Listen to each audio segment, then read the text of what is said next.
had been traveling between the outer colonies for months, ferrying supplies and running diagnostic scans on remote stations. It was a lonely job, one that allowed me to think, read, and occasionally dream about a life less solitary. Until the day I arrived at the isolated colony of Kilora 9. The planet was lush with violet forests and rivers that shimmered under twin moons. It seemed peaceful at first glance.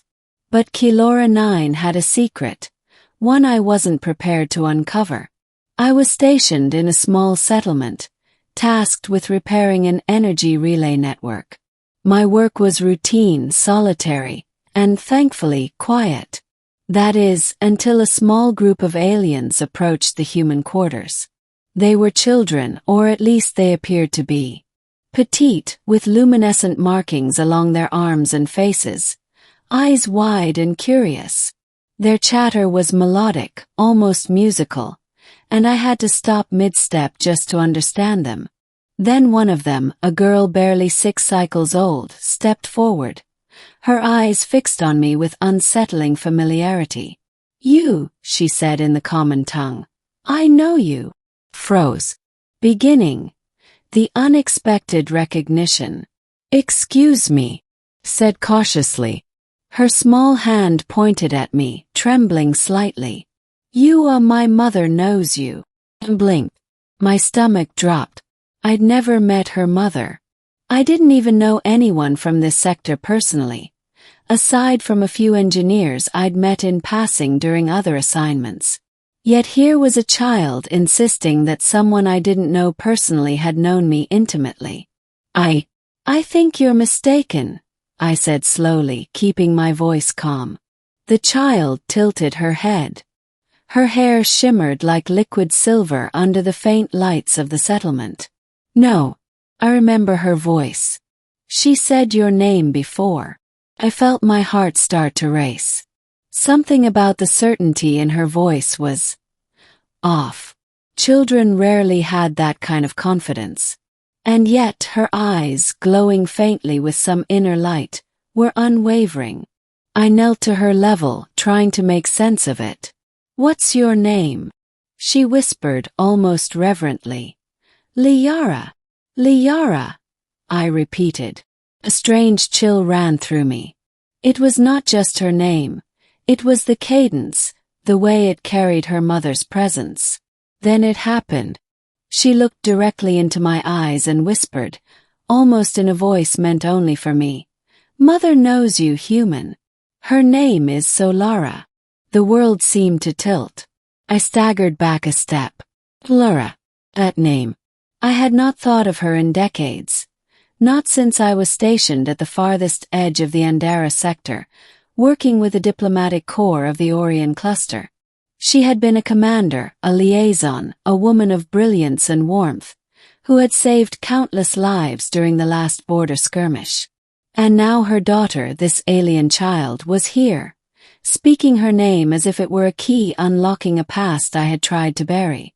Middle, questions, discovery, and connection. I spent the next few hours in a daze, trying to understand how Liara had come to know me, or more importantly, how she had known her mother. When I finally gathered enough courage, I asked the settlement supervisor, a tall, multi-limbed alien named Thylar, about her background. "She is special," Thylar admitted, hesitating. Her mother, Solara, came to Kilora 9 over 10 cycles ago, during the border peace negotiations.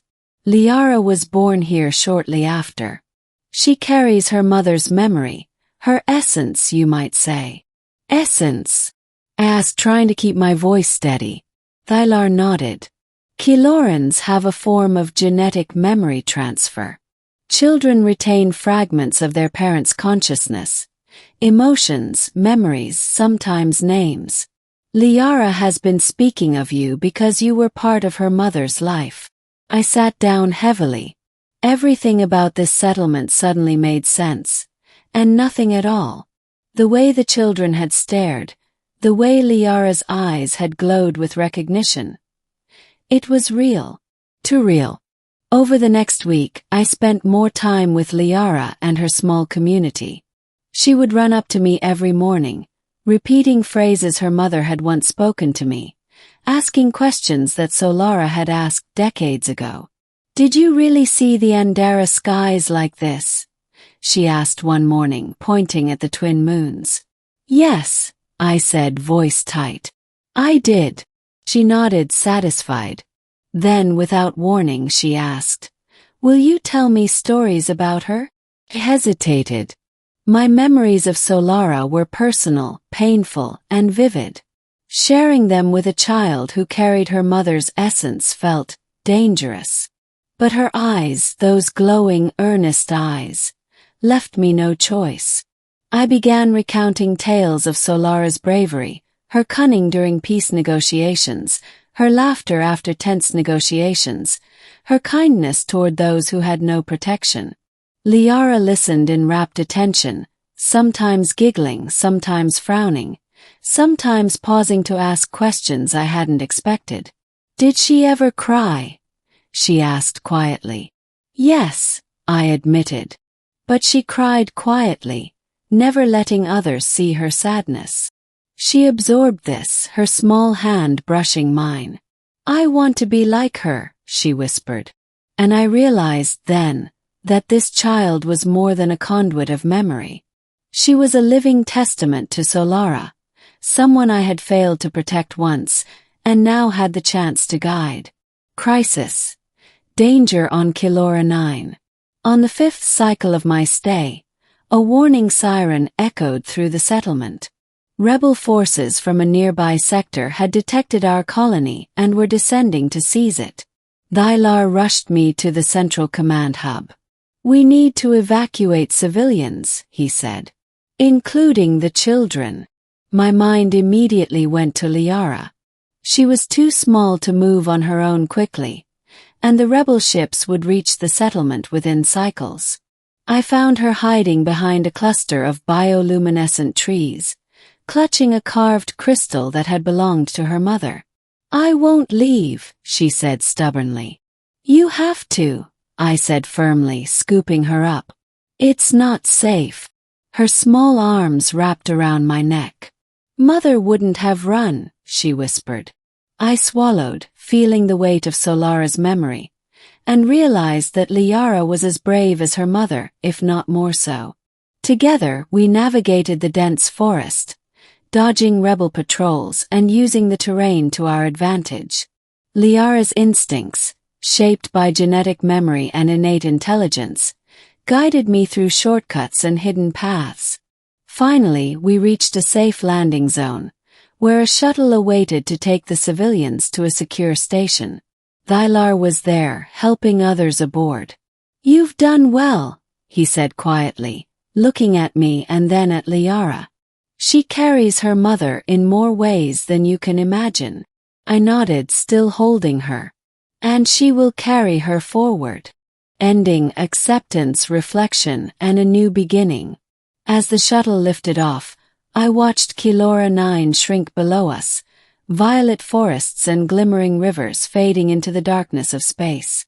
Liara rested her small head against my shoulder, silent, absorbing the memories of a mother she had never met but knew intimately.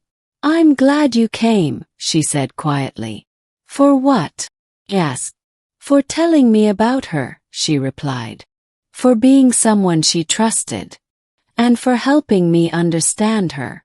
I smiled faintly, feeling an unfamiliar warmth in my chest.